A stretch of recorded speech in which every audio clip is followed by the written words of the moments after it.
I thought I'd nailed the perfect Mother's Day gift for my stepmom, but the best part was watching her expression when she realized what it really meant. My dad married Cassandra when I was 11. By then, Mom had been gone just over a year. Melanoma had taken her faster than anyone expected. One day she mentioned a headache, and 82 days later, I was standing at her graveside in a black dress that still had the tags dangling from it. Exactly a year later, Dad introduced Cassandra. She worked at his investment firm in client relations. Blonde hair that never seemed to move, flawless teeth, the kind of woman who wore heels to backyard barbecues. "She makes me happy again," Dad said softly but firmly. "I need you to try Emily." So I tried. I carried in boxes of her designer heels and set them in the closet where Mom's gardening clothes had once hung. I forced a polite smile when she rearranged the furniture, swapping out family photos for cold, abstract art that opened up the space. I even pretended to be supportive when she ripped out Mom's vegetable garden to build a meditation patio, claiming that growing food was provincial. For 3 years, I played the part of the dutiful stepdaughter. I wore the dresses she bought me to her corporate dinners. I endured her friends gushing about how mature I was for my age. I hid my grief behind perfect grades and practiced smiles. Dad was too busy with Cassandra's social calendar, their wine clubs, their couples retreats, and the steady stream of wealthy clients she reeled in. He never noticed when my laughter stopped. At night, I clutched Mom's old sweater under my pillow until the scent of her finally faded.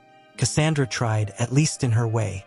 She gave me expensive birthday presents that always seemed more suited for her than for me. She threw elaborate dinner parties and proudly introduced me as our daughter to people who rarely remembered my name. She even opened a college fund in my name, making sure everyone knew about her generosity. But when I got my first period, it was Google, not Cassandra. That taught me what to do. When nightmares about Mom's death kept me awake, the family dog was the only one who comforted me. The breaking point came in my sophomore year. I had finally found something I loved again, acting, and landed the lead role in the school play. Opening night, though, clashed with Cassandra's big charity gala. "Obviously, you'll skip the play," she said, eyes glued to her phone. "The Richardsons are bringing their son. He's at Princeton. Connections, Emily." Dad started to push back, but the second Cassandra placed her hand on his arm, he gave in. "It's just a high school play," he said quietly. "There will be others." That night, I went to my room and pulled out the antique jewelry box Mom had left me. Inside were her wedding ring, a lock of my baby hair, and a journal I'd never been brave enough to open. Through tears, I finally read it cover to cover. Most of it was what you'd expect. Hopes for my future, sweet memories, advice she knew she'd never be able to say out loud. But the final entry, written just 2 weeks before she died, stopped me cold. "If you're reading this, Emily, I need you to know about the safe deposit box. The key is taped inside this cover. What you find there will change everything." I'm so sorry. The tiny silver key had the bank's name etched into it. The next morning, I skipped school and went straight to First National. The manager recognized me instantly. Mom's family had banked there for generations. "Your mother said you'd come one day," he said, guiding me into the vault. Inside the deposit box was a USB drive, stacks of documents, and a letter in Mom's handwriting addressed to me. "My dearest Emily," it began. "By now, Cassandra has probably woven herself into your lives completely. I've known about her for years." I read the whole letter twice, hands trembling. Mom had uncovered Dad's affair with Cassandra 6 months before her diagnosis. She'd hired a private investigator who had tracked everything: hotel receipts, text logs, photographs of them together, while Mom was busy picking me up from soccer practice. The file was meticulous. Photos of Dad and Cassandra slipping into hotels across 3 different cities. Screenshots of text messages that made me nauseous. "She's taking Emily to her mother's this weekend. Come over. Can you imagine when we don't have to hide anymore?" And then the one that gutted me. "Sometimes I wish she would just disappear." That one was from Dad, sent 4 months before Mom got sick. I shuffled through credit card statements filled with dinners at restaurants Mom had never seen. jewelry receipts for gifts that never landed on her dresser, even a lease agreement for a downtown apartment we knew nothing about. But that was just the beginning. The files revealed financial records showing Dad and Cassandra had been funneling money out of Mom's family trust, the money that was supposed to be mine, into offshore accounts. They'd been scheming for years. Mom's family had built one of the city's largest investment firms over 3 generations. When she married Dad, he was just an ambitious young advisor. She had mentored him, raised him up to partner, and trusted him with her family's legacy. That trust was meant for me. Yet the spreadsheets laid it all out. Millions shifted through shell companies, fake clients, manipulated portfolios. Money vanished through a maze of countries and reappeared in numbered accounts. Dad's signature was on every key document, Cassandra's on most. And then, the part that made me sick, Mom's medical records. Pages of strange test results, unusual prescriptions, toxicology reports she'd ordered privately when she grew suspicious. I started feeling off after our anniversary dinner. She'd written, just tired at first, but then worse and worse. The doctors couldn't explain it. I realized it only happened after meals Thomas prepared just for me. The reports confirmed her suspicions. Hair samples showing high levels of heavy metals, food tests from our kitchen, and notes from 3 different specialists. All pointed to the same conclusion. Mom hadn't just gotten sick. Someone had helped her along. I can't prove anything, Mom had written. And by the time you read this, it won't matter for me. But I couldn't leave you defenseless. The final page of her letter laid out her secret counterplan. A second trust she had built in my name, hidden from Dad. The house, the business, everything I thought Dad controlled was legally mine once I turned 18. 2 weeks before she died. Mom had changed her will with lawyers Dad never even knew existed. I've made sure what's rightfully yours stays yours, she promised. The trustees will reach out automatically on your 18th birthday. But if you find this letter sooner, you can contact them with the information in the envelope. They're ready whenever you are. I sat in the bank's private room for hours, letting it all sink in. When I finally walked out, I wasn't the same girl anymore. My grief and confusion, the things that had defined me for 3 long years, had hardened into something sharper, something with purpose. I didn't scream at Dad. I didn't run away. I didn't even go to the police. I did something far scarier. I became the perfect daughter. For the next 2 years, I performed flawlessly. I aced every class, joined the clubs Cassandra suggested, and smiled my way through every soul-crushing corporate dinner. I dressed the part, played the role, and never let them suspect what I knew. At night, though, I built my own command center. I turned my bedroom into a war room, tracking their schemes, building spreadsheets, photographing files Dad left carelessly on his desk. I even installed a hidden safe behind my bookshelf to store everything. I recorded their dinner conversations, their whispered business calls, every careless word they thought I was too young to understand. 6 months after finding Mom's letter, I was ready to contact her trustees. The envelope inside the box held 3 business cards: a forensic accountant, a lawyer who specialized in financial crimes, and a retired judge who had been my grandfather's closest friend. I met them at the judge's home one Saturday, while Dad and Cassandra thought I was at debate team practice. I told them my story over the phone, but seeing their faces when they reviewed the evidence was something else. The accountant shut his eyes like he was bracing for a blow. The lawyer muttered a curse under her breath. The judge studied me with a mix of sorrow and fury. "Your mother was one of the finest people I've ever known," he said quietly. "What do you want to do, Emily?" I had spent months turning that question over in my mind. I could have blown everything open immediately, sent Dad and Cassandra straight to prison. I could have disappeared and waited until I turned 18 to claim my inheritance. I could have confronted them outright and forced a reckoning. But I didn't want revenge in a single blow. I wanted justice the way Mom had envisioned it, calculated, methodical, unshakable. "I want to learn everything," I told them. "Finance, law, how to run a company. I want to be ready when I take it all back." The judge nodded like he'd been expecting that. "Your mother said you'd choose this path. She left instructions if you did." So, for the next 18 months, I lived a double life. To Dad and Cassandra, I was their golden child, the brilliant daughter Cassandra bragged about at cocktail parties. But 3 nights a week, I disappeared into my second life, intensive training with my secret team.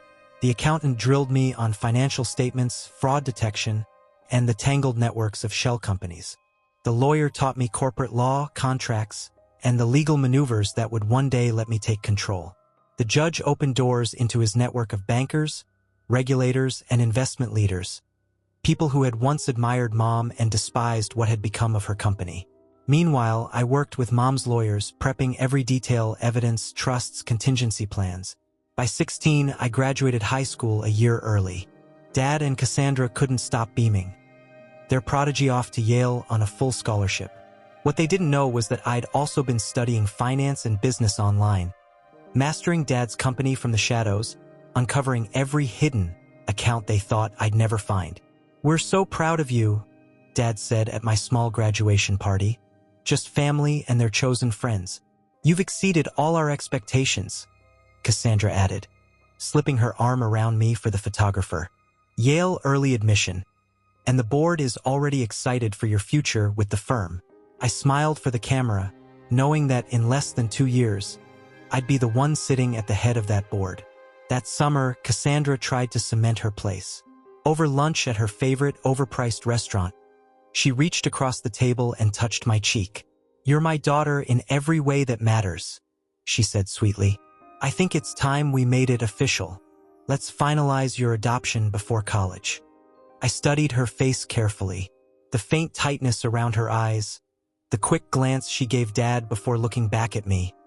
It wasn't love. It was strategy. A legal adoption would secure her claim to the family empire if anything happened to Dad. I smiled, hugged her, and whispered, "Nothing would make me happier." Dad clapped his hands together, already signaling for the check. "We should celebrate. A weekend in the Hamptons, maybe. Invite the Prestons. Their son just started at Harvard Law." "That sounds perfect," I said, while quietly thinking about the file I had on the Prestons' failing software company and the suspicious cash injection it had received from one of Dad's shell corporations. That night, I called an emergency meeting with my trustees. We gathered in the judge's study, his shelves stacked with old law books, while Dad and Cassandra believed I was out with friends. "They want me to sign adoption papers," I told them. "I need to know if that changes anything in our plan." The lawyer spread a stack of papers across the judge's heavy mahogany table. "Actually," she said, "this could play in our favor. Adoption requires financial disclosures. We'll get a fresh snapshot of their assets, and it doesn't touch your mother's trust. That's untouchable." "How close are we?" I asked. The accountant pushed his glasses up his nose. "We've traced 67% of the missing funds through 4 countries into accounts we can confirm. That's more than enough for criminal charges." "And your mother's illness?" the judge asked softly. That was the hardest part to face. The possibility that Dad hadn't just cheated on Mom, but had poisoned her.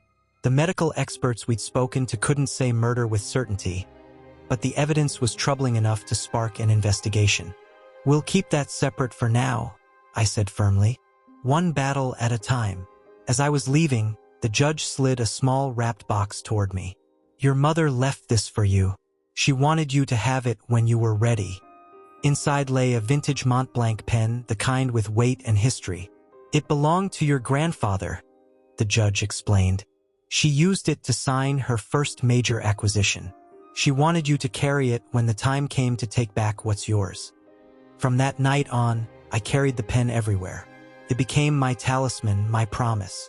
2 weeks later came Mother's Day.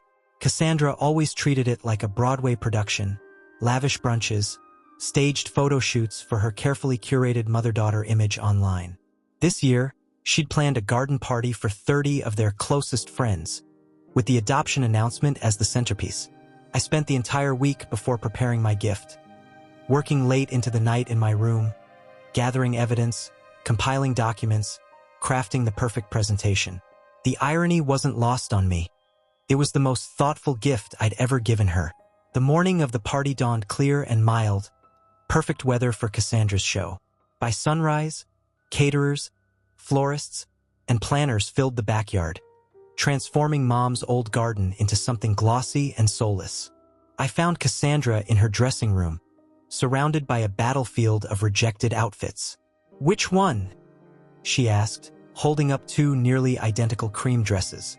"The Chanel," I said. I noticed how quickly she tossed aside the Dior, the one I'd picked. "I have something special for you," I told her, handing over a silver-wrapped box. She looked surprised. "Oh, Emily, you didn't need to." Her tone almost sounded sincere. She and I both knew I'd never given her a Mother's Day gift before. "I wanted to, especially today." She set the box aside. "I'll open it later during the party. More dramatic that way." "I'd rather you open it now," I pressed. "It's personal." Something in my voice made her pause. She studied me for a long moment, then reached for the box. Inside was a custom-bound book. Gold letters embossed on the cover read, "A Daughter's Gratitude." "Oh, Emily," she whispered, her hands trembling just slightly as she opened it, expecting some scrapbook of photos and heartfelt tributes. The first page showed a smiling picture of Mom, taken before she got sick. "What is this?" Her voice was tight. "Keep going," I said calmly. "It gets better." Page by page, the book laid out the truth Mom had left me. Hotel bills, bank records, medical reports, each one carefully annotated in my handwriting. I watched Cassandra's face shift with every turn. Confusion, shock, anger, fear. By the time she reached the section on the stolen trust funds, beads of sweat had smudged her makeup. "This is ridiculous," she whispered, but her hands wouldn't stop turning pages. The final section revealed everything. The restructured trust, legal motions already in play, tomorrow's scheduled meeting with the FBI's Financial Crimes Division. "Those offshore accounts you and Dad set up?" I said casually, leaning on her vanity. "They're not nearly as hidden as you thought. Did you know that 17 countries have signed new transparency agreements in the last 5 years? Or that electronic transfers leave timestamps tied to your cell phone location?" Her face went pale. "You and Dad are going to want the terms I'm offering," I said with a smile. "Much better than prison." She stood up so fast she knocked over her mimosa. "You ungrateful little..." "Careful," I murmured, nodding toward the door. "Your guests are here, and I'm still deciding whether to share what's in Chapter 3. She glanced at the open page. Her text messages with Dad from the week Mom was in the hospital. Complaints about visiting hours interfering with dinner reservations. "What do you want?" she hissed, frantically straightening her dress. "You're going to walk downstairs and host your party like nothing's wrong. You're going to smile, laugh, and be the perfect hostess. And tomorrow morning at 9, you and Dad will meet me at Judge Henderson's office to discuss the terms of your freedom." Her eyes darted, desperate for an exit, but there wasn't one. "This is blackmail." "No," I corrected, my voice calm and steady. "This is justice, with a touch of mercy if you can earn it." I moved toward the door.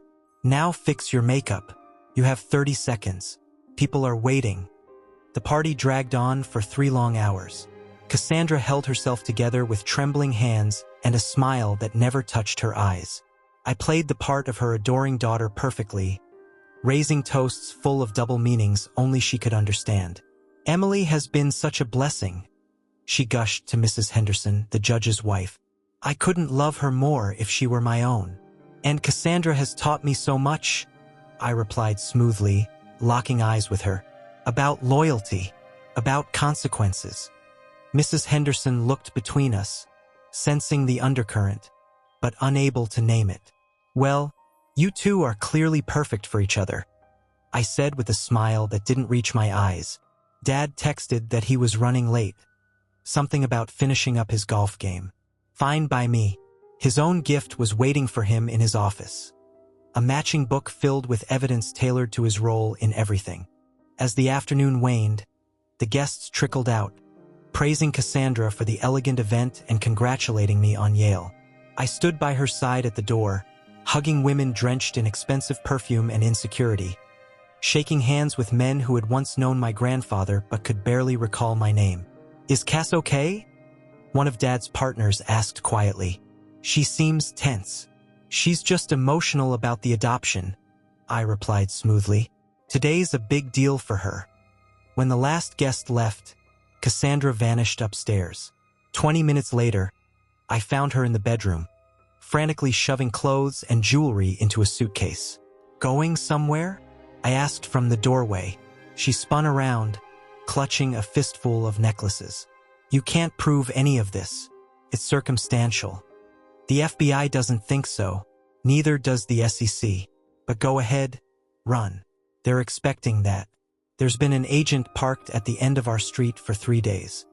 It was a bluff. I hadn't gone to the authorities yet. But she didn't know that. She collapsed onto the bed, the suitcase gaping open beside her. What happens now? She asked. Now we wait for Dad.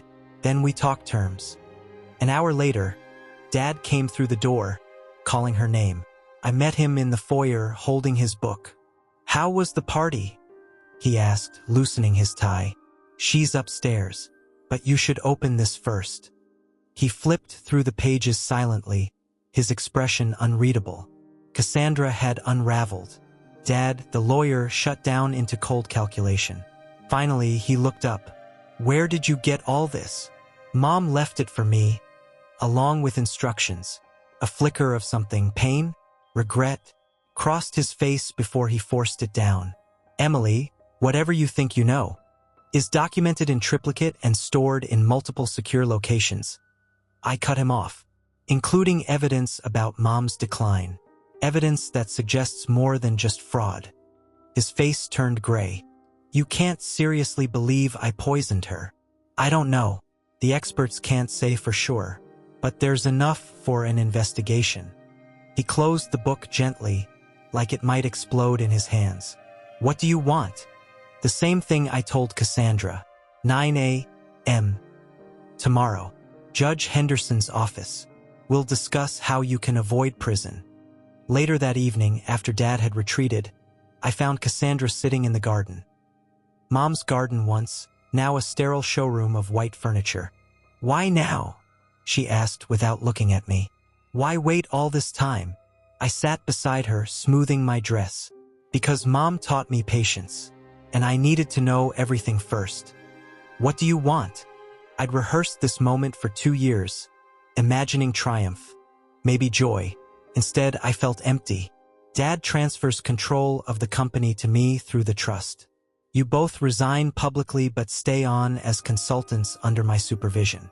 All stolen money goes back into the trust. In return, I don't file criminal charges. She laughed bitterly. You're 16. You can't run a company. I'm almost 17, and I've been training for this half my life, with Mom's trustees waiting in the wings. Dad's footsteps crunched on the patio. Cassandra's fingers dug into the chair. He'll never agree. He already has, I said. Check your phone. Her screen lit up with a message from Dad. She knows everything. He joined us, shoulders heavy in the fading light. You didn't have to do it this way, he said softly. You could have come to me directly, like Mom did when she confronted you about the affair. Or when she asked about the missing trust funds. How did that work out for her? He had no reply. The company isn't just numbers, he tried instead. It's relationships, client trust. Forcing us out could. Already mitigated. I interrupted. Mom's original team is ready to step back in. Most of them never trusted you anyway. They stayed only out of loyalty to her. Cassandra whipped her head toward him. You said they were loyal to you, that you had their support. He lied. I told her. Like he lied about your prenup. Her eyes narrowed. What prenup? The one with the infidelity clause. The one that leaves you nothing in a divorce. And I've got a copy of it, along with evidence of your ongoing affair with Ryan Donahue. Did you really think those hotel charges wouldn't show up? The blood drained from her face. Dad stared at her, confused, then furious as realization set in. You told me that was over. It is, she insisted, though her eyes betrayed her. Emily's manipulating you. Manipulating, I said, standing tall. No, That's your specialty. I prefer direct. I smoothed Mom's necklace against my collarbone. 9 a.m. tomorrow. Don't be late. And don't try to run. I've got people watching the house. I left them on the patio, their whispers sharp and venomous behind me. In my room, I called Judge Henderson to confirm the meeting, then emailed the entire dossier to my trustees with orders to release it if I didn't check in by noon. Sleep never came. I lay awake listening to their muffled arguments, the occasional crash of something breaking. Around 3 a.m., a car started and drove away. By dawn, the house was silent. I dressed carefully for the meeting. A conservative suit Mom had bought me for my first debate competition. Her pearl earrings, light makeup. Professional. Serious. Older than my years. When I came downstairs, Dad was alone at the kitchen island, still in yesterday's clothes, staring into a cold cup of coffee. "Where's Cassandra?" I asked, though I already knew. "Gone," he said flatly. "She took the jewelry and the car," Dad said flatly, "but left her phone, so no way to track her." I had anticipated that possibility. "It complicates things," I told him, "but it doesn't change them. She's not the key player anyway." He looked up, his eyes red and hollow. "You look like her," he said suddenly. "Your mother, when she was fighting for something." The words cut me open and stitched me back together at the same time. "We should go," I said. "The judge doesn't tolerate lateness." The meeting was swift and merciless. Dad, stripped of all his bluster, signed every paper placed in front of him. Power of attorney, transfer of voting rights, resignation. Judge Henderson walked him through each step in a steady, professional voice, though his eyes never softened. "These terms depend entirely on your cooperation with the financial recovery team," the judge said firmly. "Hide assets, obstruct the process, and the criminal charges we've prepared will go into effect immediately." Dad nodded numbly. "And the official company announcement," the judge continued, "will follow the provided script, family succession planning, honoring Catherine's legacy. No deviations." Another hollow nod. "Sign here. Initial there." At the end, Judge Henderson slid one last document across the polished table. "This stipulates you will not contact Emily directly until she turns 18. All communication goes through me or the trustees." Dad's head snapped up. "What? She's my daughter." "You sign it," I said quietly, "or I release the medical evidence." His hand trembled as he scrawled his name with the Mont-Blanc pen Mom had left me. When he set it down, his shoulders slumped as if someone had finally removed the bones from his body. "Can I at least explain?" he asked, voice hoarse. "I've read your explanations," I said, "in your emails to Cassandra, in the memos justifying the transfers, in your statement to the board last year, where you called me a figurehead with limited actual authority. I understand perfectly." Judge Henderson dismissed him. A car was waiting to take him to a hotel. He'd be allowed back in a week to collect personal belongings, under supervision. As he stood, he paused beside me. "Your mother would be proud." I couldn't tell if it was a blessing or a curse. "I know," I said simply. 2 months later, I sat at the head of the conference table in Dad's old office. The transition had been announced as family succession, wrapped in glowing press releases about the youngest female CEO in the industry. Dad was reduced to a figurehead, bound by contracts so tight they monitored his every move. He kept the house, his reputation, and his freedom. In return, I claimed what was mine, and the right to dissect his life in quarterly reviews. The trustees became my executive team, guiding me through decisions, undoing years of Dad's manipulation. I deferred Yale, choosing instead to run the company.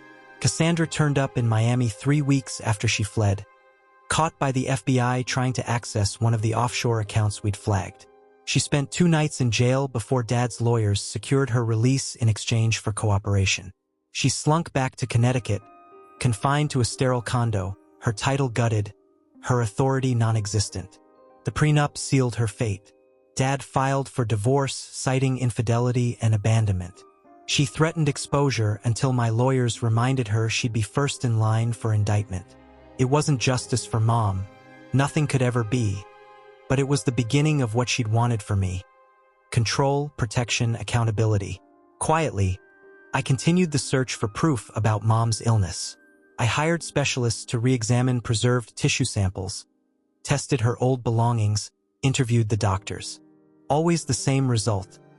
Suspicious, but inconclusive. Dad swore he never poisoned her. He admitted to wanting her gone, to imagining it, but denied touching her food or medicine. I didn't know what to believe. A part of me needed him guilty of everything, a monster I could erase without guilt. Another part prayed for one unbroken line, a piece of the father I'd once loved. The company flourished under new management.